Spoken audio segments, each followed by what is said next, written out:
Bonjour à toutes et à tous, j'ai l'immense plaisir aujourd'hui de vous présenter une autre intervenante dans le cadre de ces interviews, entretiens sur les métiers et les fonctions du droit du travail.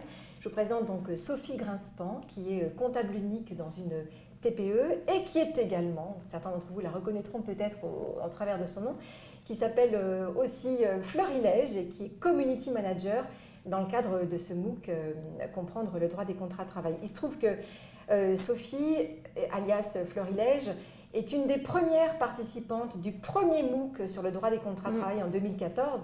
Et on a été, mais absolument, on était sidérés quand on voyait la qualité de ses interventions sur le forum et la régularité de ses interventions par rapport à toutes les questions qui pouvaient être posées par les MOOCers. Il y en avait des milliers et des milliers. Donc Sophie, merci. Bonjour. Enfin, Florilège, Sophie. Bonjour Anne, merci infiniment d'être parmi nous aujourd'hui et donc d'intervenir avec ces deux casquettes, professionnelle et puis utilisatrice.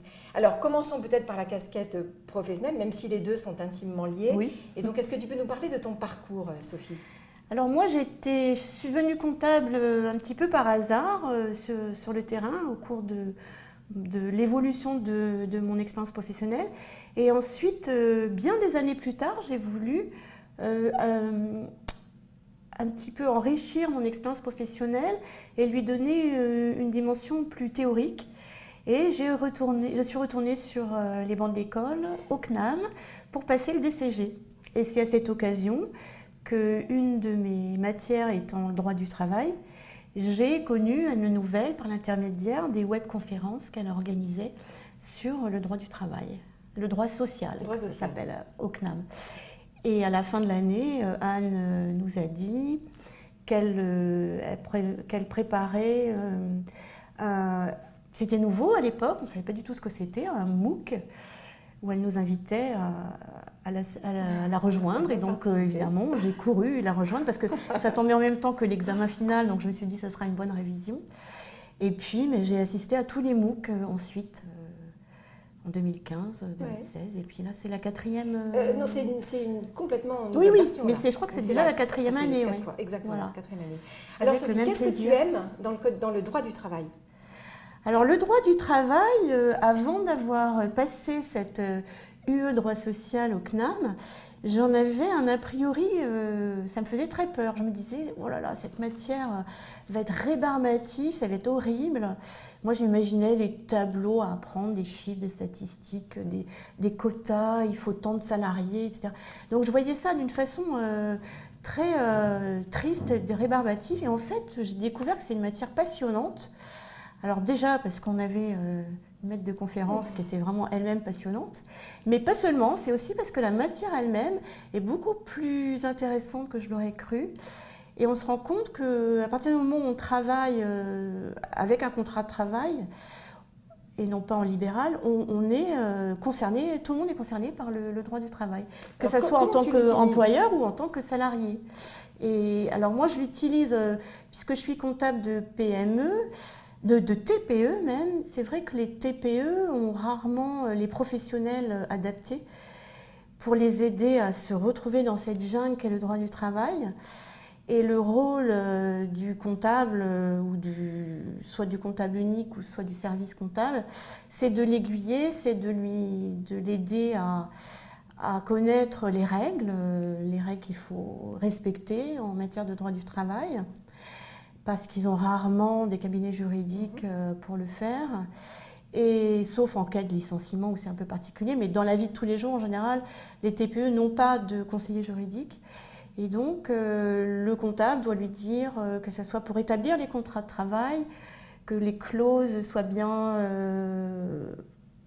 conformes aux règles du droit du travail, pour la gestion des congés payés, par exemple, pour la formation continue, pour des tas de sujets quotidiens.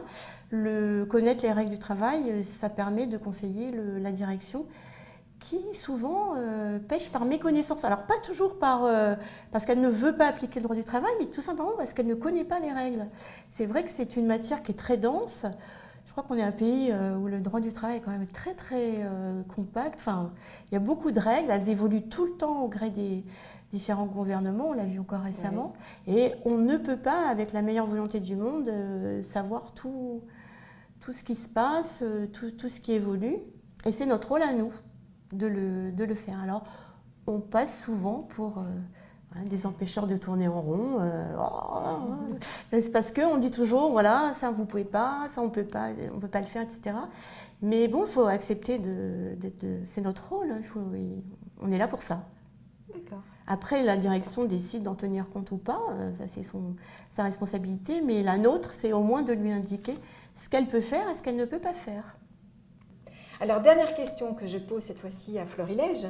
En tant que community manager de ce MOOC Comprendre le droit des contrats de travail, qu'est-ce que tu peux dire à l'ensemble de nos participants qui te lient donc régulièrement sur le forum? Alors, ce que je pourrais leur conseiller, et ce que je me conseille à moi-même d'ailleurs, c'est valable pour tout le monde, c'est si vous utilisez le droit du travail au sein de votre profession, ne jamais croire qu'on a la réponse à la question dans la vie, dans le cadre du travail. Ça évolue tellement vite, on est souvent pas du tout à jour de nos réponses. Donc, si on a affaire à une problématique donnée, toujours vérifier que ça n'a pas changé, qu'il n'y a pas une nouvelle loi, que c'est bien d'actualité, que ça concerne notre type d'entreprise, parce que toutes les lois ne s'appliquent pas à tout le monde. Et faire preuve d'un peu d'humilité en se disant que non, je ne suis pas sûre d'avoir la bonne réponse, je vais aller vérifier. Et si possible, s'abonner à des revues professionnelles suivant l'actualité. Et de toute façon, ça c'est incontournable, suivre le MOOC des contrats de travail donne les nouvelles tous les ans. Ça c'est ce que je pourrais conseiller à tout le monde. Ok, bah super, merci beaucoup. Merci beaucoup. Bonne chance à tout le monde et bon MOOC. Vous pouvez donc mettre un visage maintenant sur un nom. Merci et à bientôt infiniment. Sur le forum. Merci infiniment. Merci à vous, au revoir.